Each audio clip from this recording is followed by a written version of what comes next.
Willkommen Katzhaten. Dzisiaj przyjrzymy się, czym jest felinizm. Nowa idea powoli zyskująca popularność.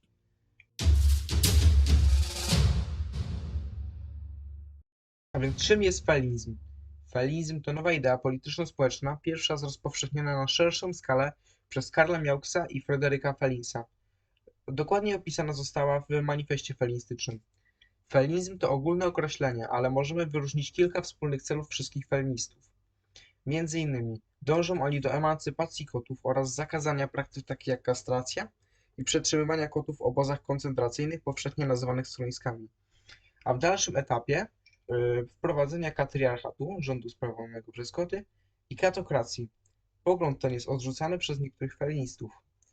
Felinizm jako taki ma wiele odmian, m.in. felinizm komunistyczny, anarchofelinizm, faszystowski felinizm itd., etc., etc. Zostaną one omówione w kolejnych materiałach na kanale. Pierwszym rodzajem wartym uwagi jest felinizm ekonomiczny. Jest to odmiana felinizmu zakładająca masowe zatrudnienie kotów w ośrodkach produkcji, by zwiększyć ich niezależność finansową oraz produkcję danego państwa. Miałoby się to odbyć na zasadzie umowy między państwem a kocim związkiem zawodowym. Za najsłynniejszego felinistę ekonomicznego uznaje się Fryderyka Felinsa.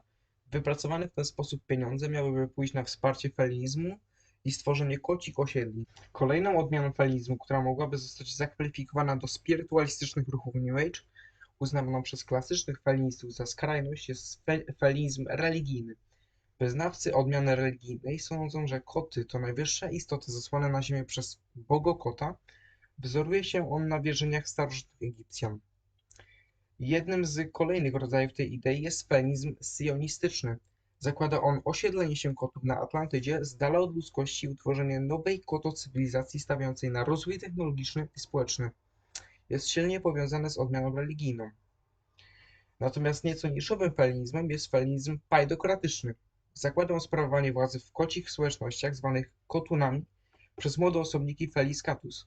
Zwolennicy felinizmu pajdokratycznego argumentują to wyższym poziomem silikatowości wśród młodszych osobników.